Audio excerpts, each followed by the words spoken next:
And yes, there is handouts right back there behind Hutch for anybody that needs them for this. All right. Hey, one of the songs you picked, I'm going to read. One of the songs we sang tonight, I'm going to read the first line of it, Jim. See if you can guess what book of the Bible it came from. Should nothing of our efforts stand, no legacy survive, unless the Lord has raised the house, in vain its builders strive. To you who boast tomorrow's gain, tell me, what is your life? A mist that vanishes at dawn. All glory be to Christ. Anybody know what book of the Bible that comes from? Ecclesiastes, yes. Good job. And right on the front page, you can see where I talk about Hebel, meaning a mist. That's right, the whole theme, a mist. Your life is short, your soul is eternal. So the front page of this is a review. I'm not going to do that tonight. We'll jump over to the second page and jump straight into our reading. In Ecclesiastes chapter 7, we're going to be doing 7 through 13. I will read 1 through 13 for us. But we're going to go, we went through 1 through 6 2 weeks ago. So we'll do 7 through 13 tonight. So Ecclesiastes 7, starting in verse 1. So a good name is better than precious ointment, and the day of death than the day of birth. It is better to go to the house of mourning than to go to the house of feasting. For this is the end of all mankind, and the living will lay it to heart. Sorrow is better than laughter, for by sadness of face the heart is made glad. The heart of the wise is in the house of mourning, but the heart of the fool is in the house of mirth. It is better for a man to hear the rebuke of the wise than to hear the songs of fools. For as the crackling of thorns under a pot, so is the laughter of fools. This also is vanity. Surely oppression drives the wise into madness, and a bribe corrupts the heart. Better is the end of a thing than its beginning, and the patient in spirit is better than the proud in spirit. Be not quick in your spirit to become angry, for anger lodges in the hearts of fools. Say not, why are the former days better than these? For it is not from wisdom that you ask this. Wisdom is good with an inheritance, an advantage to those who see the sun.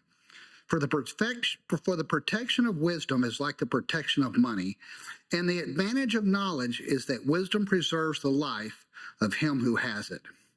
Consider the work of God, who can make straight what he has made crooked.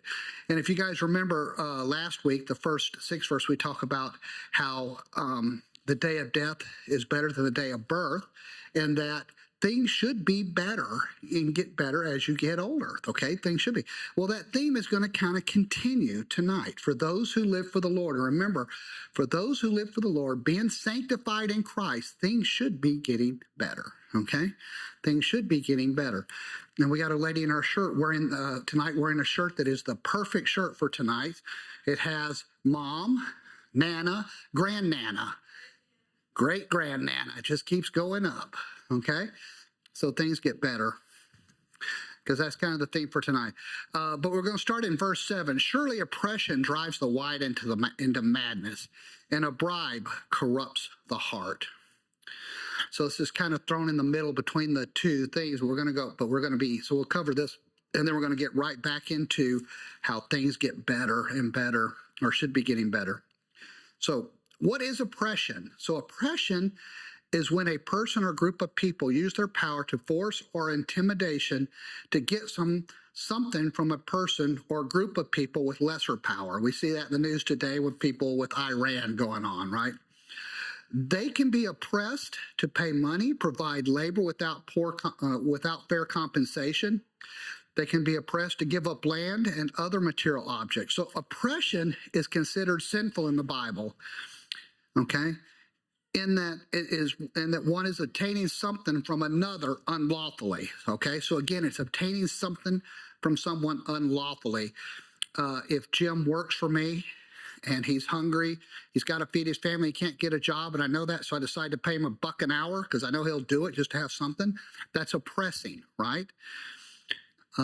So you can oppress in different ways.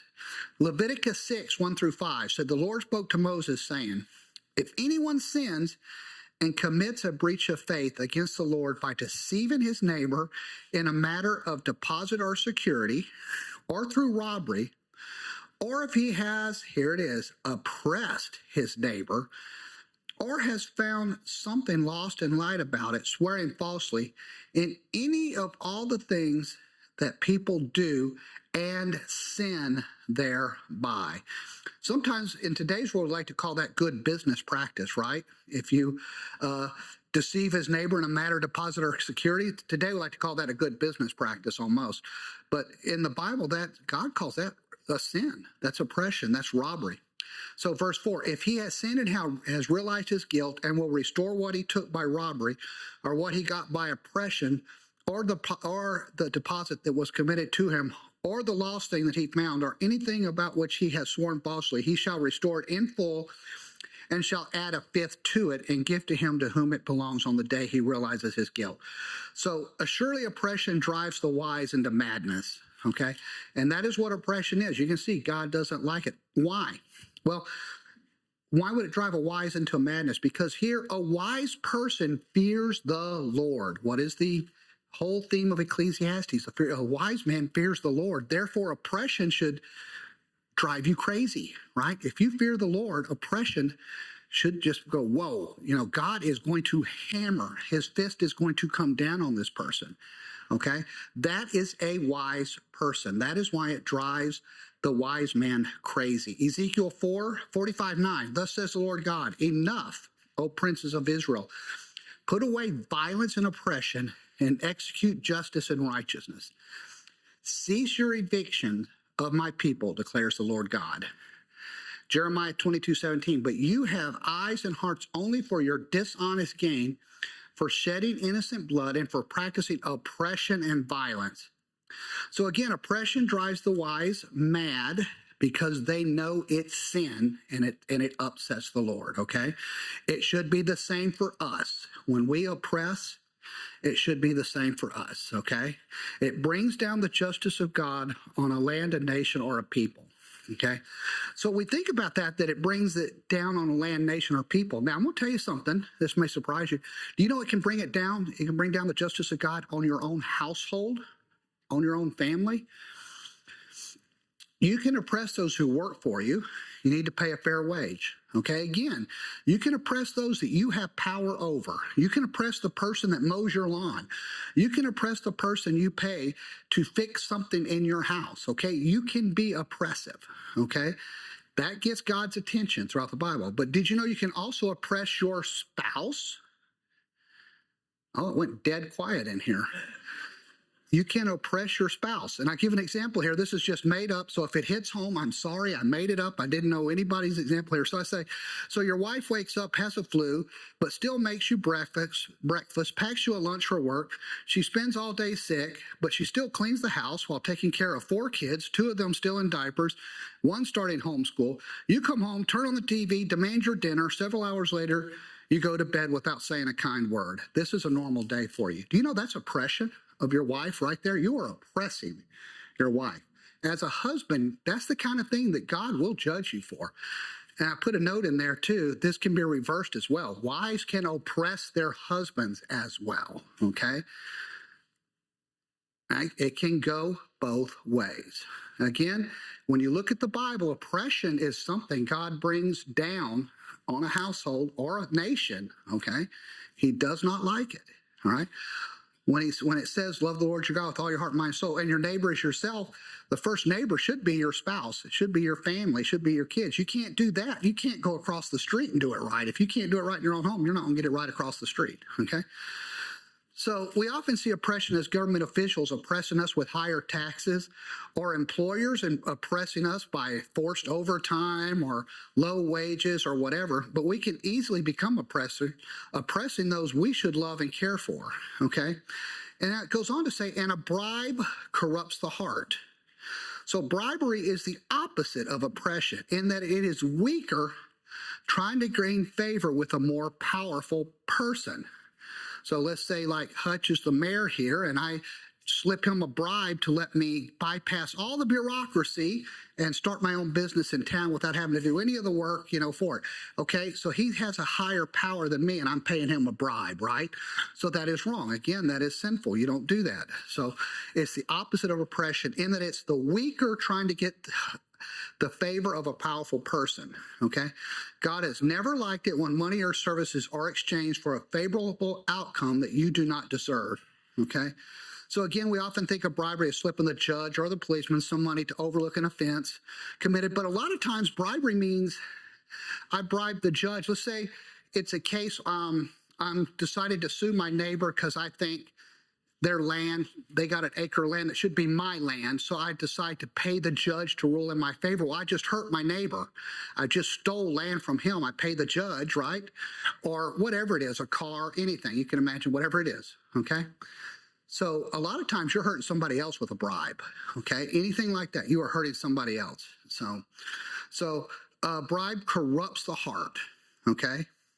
Exodus 23:8 says, "You shall not take no bribe, for the bribe blinds the clear-sighted and subverts the cause of those who are in the right." Again, Exodus 23:8.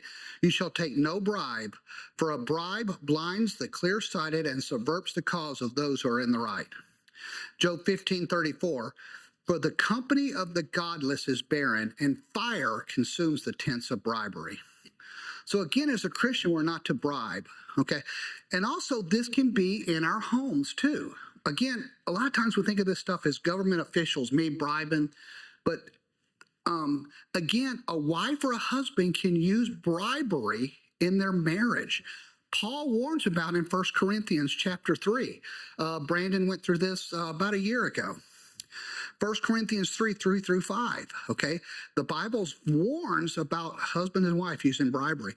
"The husband should give his wife her conjugal rights, and likewise the wife to her husband. For the wife does not have authority over her own body, but the husband does. Likewise, the husband does not have authority over his own body, but the wife does. Do not deprive one another, except perhaps by agreement for a limited time, that you may devote yourself to prayer, but then come together again so that Satan may not tempt you because your lack of self-control." And again, verse 5, "Do not deprive each other. I am not going to give you your conjugal rights," one says, "unless you do this." All right, that's a bribe. That is not in a Christian marriage, okay? Just cut that out if that's in your marriage. That should not even be there. And I can see some of the older people going, "Yep, that is absolutely right." You don't ever do that, okay? You find out, if you need to try to get your husband to do something, or you need to try to get your wife to do something, figure out some other way to do it. Work together as a godly team. Don't use evil bribery to try to get it, okay? Don't do that. Okay. We're going to go on now to Ecclesiastes verse 8, and this starts through 13, another train of thought. "Better is the end of a thing than its beginning, and the patient in spirit is better than the proud in spirit." So better is the end of a thing than its beginning, and the patient in spirit is better than the proud in spirit. So anybody can start a project. Anyone can start building something, but it takes patience, perseverance, sweat, and labor to see something through to the end. There is joy in completion. So the start can be good, but when you start something, it either can get worse, undone. So let's say you start to build a shed. You never finish it. The wood rots. It just kind of falls down. So the end is actually worse. The idea is to make it better. You work on it, keep putting labor, sweat, effort, and it gets better and better and better, okay? Better is the end of thing than its beginning, okay? So the start can be good, but it either gets better from there or it gets worse. If you do things in life God's way, following his rules and law, the end will always be more joyous than the start. Remember that. If you do things in life God's way, the end will be better than the start. This includes marriage. We got some people here tonight that are going to get married very soon. I hope 50 years from now, they look back and go, "It is better now than it was 50 years ago." That is the goal of your marriage, right? Older people, would you agree with that? That's your goal. You should look back. and say, wow, things got better every year. They have been, yeah, okay, let's be realistic. Okay, it does go like this. We know that, there are some days that if murder was allowed, we'd all be in jail. I get it, but, well, I guess if it was allowed, it wouldn't be jail. Be in trouble. Anyway, there are some days, that we are not at our best, but it should be like this, going up, okay? And that's because if you live life God's way, you will look back and go, it is better now. And that is the next 6 verses we're looking at. That is what Solomon is saying. Okay, so marriage starts with a ceremony and a honeymoon, but if you make it 20, 30, 40, 50 years of marriage, that should be looking back going, man, this is great, okay? Great. Birth. Joy at welcoming a baby. But can you imagine the joy of seeing him or her marry in the Lord as they worship and serve the Lord in their adult life and bring the grandkids over? Again, that's if you've done, and sometimes we make mistakes. I get that. I'm not saying that, but I'm just saying that the end, if you do things God's way your whole life, and we're talking to young people again and trying to advise them this, remember, Solomon is an old man. He messed up. So he's sitting there instructing the young man. If you're an older person that has messed up, well, hey, take this and instruct the younger, okay? That's what you do. That's what you do with this. But remember, he's telling them, hey, you know what? It can be better, all right? The end should be better, okay? So again, birth, when you look back, you should be able to have that joy of seeing your child marry somebody and have their own family. That should be a joy, right? So again, it should be increasing, okay? The day you were saved, okay? Think about it. But looking back, you should go 20, 30, 40, 50 years looking at the day of your salvation. It should be better 50 years from now. Your sanctification should be here. You should start here and get better. If you start here with your salvation, you end up here, were you ever really saved? Okay? You should be here and you should look back. It should be improving. Again, well, I agree, there's going to be times like this, there's going to be valleys, but I'm saying overall, it should be going upwards, okay? Life can get better if you do things God's way, okay? That's what I'm just saying. Anything in life can be better doing it God's way. Even Job, as bad as he went through, what happened at the very end of his trial? What happened? He doubled, right? God doubled, okay? Because why? He did things God's way. And by the way, did Job sin? Yeah, he actually did. If you look at it, God reproves him. Now, he did not curse God. He didn't do that. But if you look at it, he does get reproved. But, that's the thing. Sin doesn't necessarily just mean, okay, now we're flat on our face. We can't, we're going to sin. That's it. But we should be getting better, okay? So when you look at people's life, you should be getting better. So how do you make things you do in life better in the end than in the beginning, okay? And the patient in spirit is better than the proud in spirit. Okay, so now what happens is, so how do you make the things you do in life better in the end than in the beginning? Solomon is going to start telling us. So look at the end of verse 7. And the patient in spirit is better than the proud in spirit. So that is one way you make things better in the end than at the start, is being patient. Okay? Doing things God's way is patience and forbearance. A proud person will seek to please him or herself, do things their way. When they look back, they see the road behind them on fire. When your life is full of pride and you do things your way, not God's way, 50 years from now, you're going to look back and all you're going to see is a burning road you left behind you. That's it. There's not going to be anything, and it's actually going to be a downhill. All right? But you do things God's way, you're going to see, again, it got better. Okay, that's being patient in spirit. So doing things God's way is patience and forbearance. A proud person will seek to please him or herself, do things their way. When they look back, they see the road behind them on fire, and the end is worse than beginning. And you cannot start over. The first time, live your life for God. You can't start over. You can't get to be my age and look back and go, you know what, I'm going to go back when I'm 20 again and do it right this time. Okay? That's like when you get married. That's why you make sure that person's the right person. That's why we have that dating process, and Brandon takes time for premarital counseling, because you want to look back and go, yes, I did it. I made the right choice, okay? I married a sinner, but it was still the right choice, okay? Yeah, we're all going to marry sinners. I think we get that. All of us are going to marry a sinner. But again, we look back, go, I made the right choice, okay? So again, the first thing is how to make things you do in life better. The first thing is patience. Patience is what Solomon is saying. So again, when you go to verse 9, we're going to see the second and the third thing, okay? He advises how to have a life better in the end than at the beginning. Verse 9, be not quick in your spirit to become angry, for anger lodges in the hearts of fools.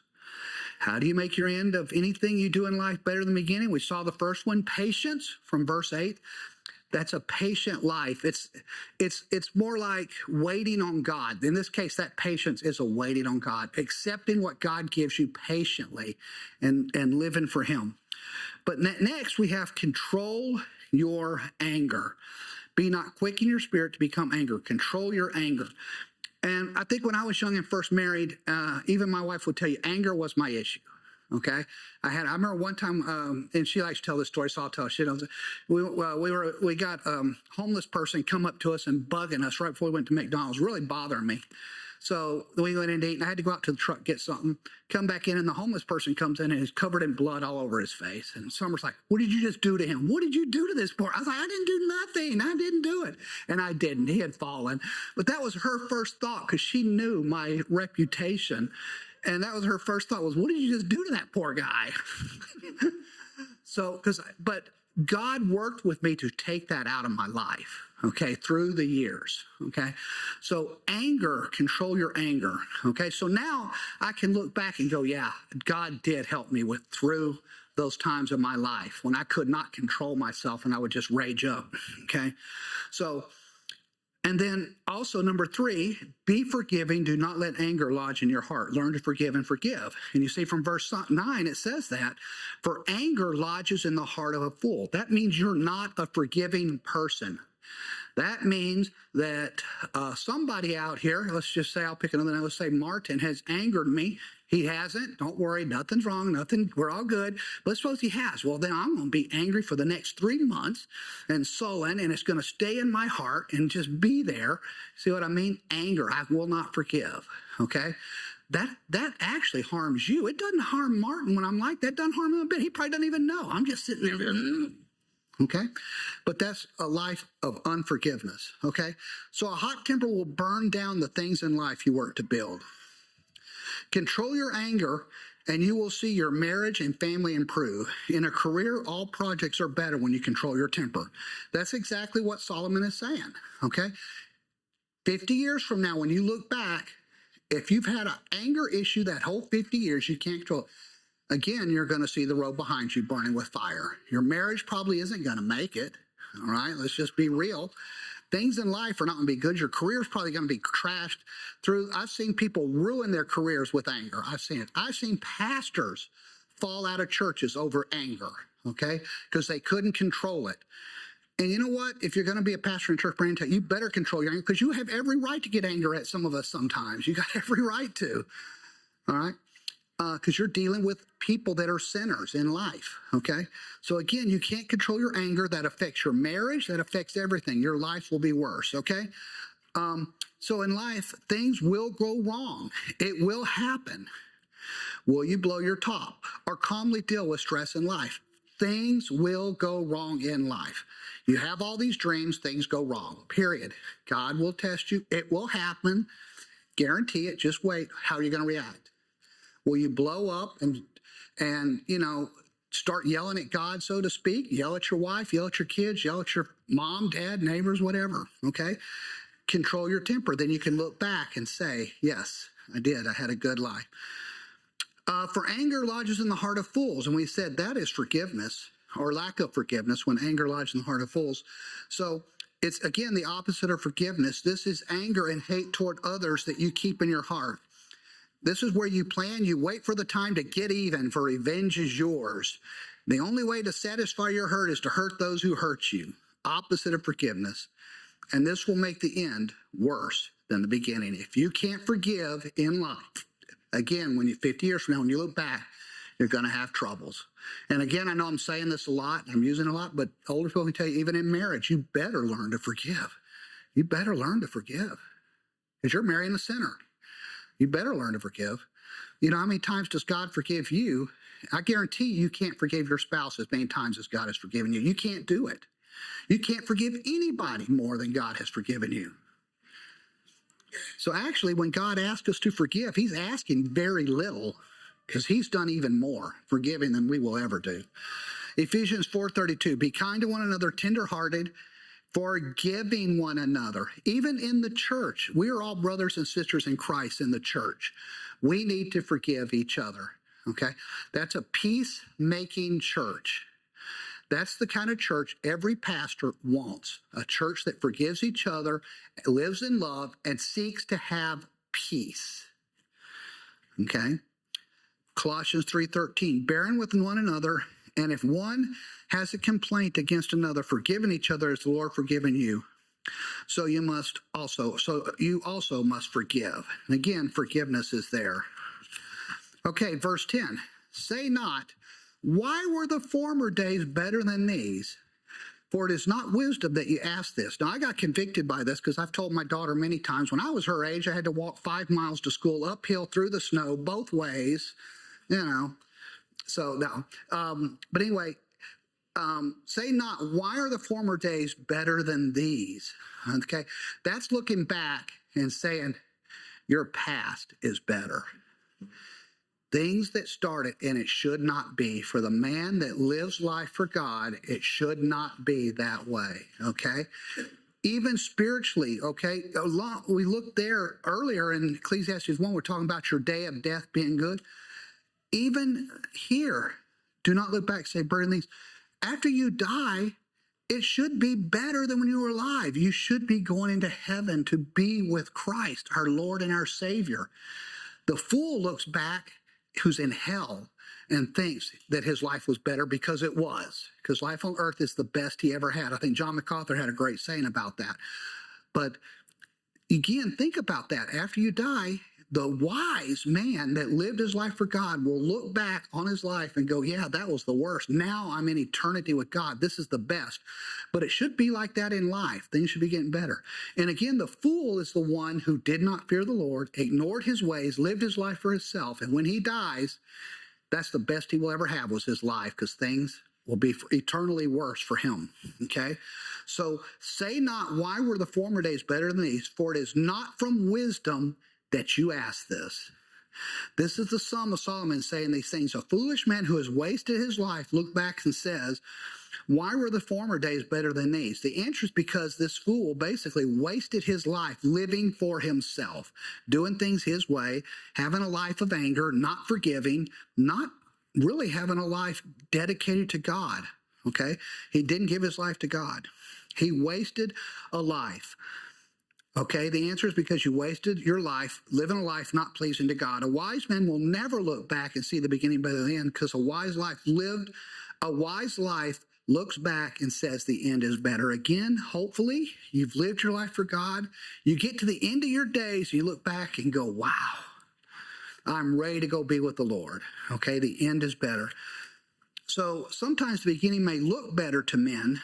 Sometimes the beginning may look better, but not to God. So I'm putting this in here. So one can be born nobly and die a peasant, but in that time they become a Christian. So to the eyes of men they lost, but to God they improve. So again, we're talking about spiritual improvement, things being better the way God sees it. And Brandon reminded me of this, so I put this in there. How about the temple? Remember, Solomon built this grand, glorious temple, right? And then Nebuchadnezzar came down in and destroyed it, all right? Ezra rebuilds it. And what do? Look at Ezra 3:12-13. But many of the priests and Levites and heads of fathers' houses, old men who had seen the first house, wept with a loud voice when they saw the foundation of this house being laid, though many shouted aloud for joy, so that the people could not distinguish the sounds of the joyful shout from the sounds of people weeping. For the people shouted with a great shout, and the sound was heard far away. So God took the temple size down. He did it again, making the temple the hearts of men. So again, to God, the temple being in the hearts of men is even better than Solomon's temple. So again, we got to look through things with the eyes of God, not through our own eyes, because we would see Solomon's temple and go, wow, what a grand thing. God saw the hearts of men, his people living in there, and said, this is even better. This is what I want. It's hard to believe that God really sees that living in the hearts of men, okay, is to him is better. 1 Corinthians 3:16. Do you not know that you are God's what? Temple, and that God's Spirit dwells in you? It may seem to man that the temple has gone down in glory and beauty, but to God it has increased in glory and beauty. Increased in glory and beauty, and that's how we want God to see us 50 years from now, okay? I know when you're my age, 50 years is not a possibility. I know that, so I'm using it as a general number. For those of you, yeah, okay, 10 years from now, fine, for some of us. But okay, so I'm just using it kind of as a general number. Okay, verse 11. All right. Wisdom is good with an inheritance, an advantage to those who see the sun. So again, keeping along this theme, we're looking back at our lives saying, if you live your life for God, then great. So wisdom is good with inheritance. So this seems like a complete change of thought, but I think it's a thought continuing. So what happens at the very end of life, looking back, a wise man that had a good life leaves an inheritance. If you have lived your life wisely, good, a lot of times, not all the time, but a lot of times, you leave something for those kids, okay? If you've raised them in the Lord, you're giving them a head start. You're giving them, and I just use a number here. Let's say you leave, so suppose you have 3 adult married children with 8 grandkids, and you leave each of the 3 kids $100,000 when you die. Hey, that helps them. You're giving them a head start in life. You're giving them a start, okay? Great. Okay? But you should be, but that's financial, but living a wise and godly life makes the end better than beginning. But what's more important is to leave them a spiritual legacy, to lead them the Bible teaching you've taught them as a child and brought them up, that they've increased in knowledge. Hopefully, you have taught your kids at home so that by the time they're 20 years old, they know the Bible better than you did at 20. That was my goal with my kids. I wanted them to know the Bible better than I did when I was that age coming up, okay? I don't know if I succeeded, but because my dad was very good at that as well. But that should be your goal. Teach your kids, give them that spiritual legacy so that when they're your age, they're even better than you were, okay? So Psalm 78:5, he established a testimony of Jacob to teach to their children, okay? So I'm going to go ahead and go on to Ecclesiastes 7:12. So our time is running short. For the protection of wisdom is like the protection of money, and the advantage of knowledge is the wisdom preserves the life of him who has it. So again, Solomon points us to wisdom as the protection of our lives. So what is wisdom? Wisdom is a capacity of the mind that allows us to understand life from God's perspective. Think about that. Every time you see in the Bible it says to have wisdom, you almost will never find. Wisdom is, and gives you a definition that it will say it is like. Okay, what it is understanding life from God's perspective, okay? That is the wisdom we need, okay? Wisdom is to fear the Lord. It is to obey him.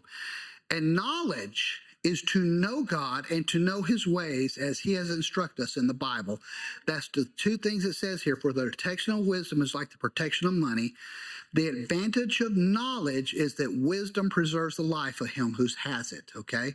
So knowledge can produce wisdom, okay? That's what it's saying. So Job 28:28, and he said to man, behold, the fear of the Lord, that is wisdom. And to turn away from evil is understanding. So if you understand life from God's perspective, how God wants us to live it, fear the Lord, right? Fear the Lord. Proverbs 9:10, the fear of the Lord is the beginning of wisdom, and the knowledge of the Holy One is insight. Again, that is where the 2 come together and meet. So, and it says it's like protection of money, okay? So having a savings of money helps you get through tough financial times, through hardship, right? So you got like I said, $100,000 in the bank, let's say. I wish I did, but let's just say you do. You got $100,000 and you lose your job. Well, you can coast for a while then because you got that in savings. All right. So wisdom is like that. It protects you from spiritual starvation, a time of drought, a time when things are rough. Godly wisdom to fear the Lord gets you through those bad times. It got Job through his bad time, right? When he lost everything. That's wisdom. It helps you get through life. It protects you in those hard times, okay? Ecclesiastes 7:13. Consider the work of God. Who can make straight what he has made crooked? Think about that one. This is actually very important to this whole thing, and I'm going to say it, and I know I'm running a little late here, but so wisdom is not the attempt to make good all the bad things that happen to you. Consider the work of God. Who can make straight what he has made crooked? Wisdom is not the attempt to make good all the bad things that happen to you. Wisdom knows that God is in control of all things, even the bad in life. God is in control. Even bad things happen. Wisdom considers the work of God, what seems bad in your life. Wisdom accepts it from God. It is a patient reliance on God, believing he knows what he's doing in your life with this crooked thing going on, this bad thing, cancer or whatever. He knows what's going on. Was it really crooked, or did it seem so to you then? Okay? Sometimes something bad happens, and I can think of several things in my life that happened. I was engaged before I met Summer, and that whole thing broke up, and I thought that was a horrible, bad thing, but I'm glad now. Okay, again, things can seem bad, and we're not to try to straighten them out. We're to look to God and say, hey, you know what? This is his work.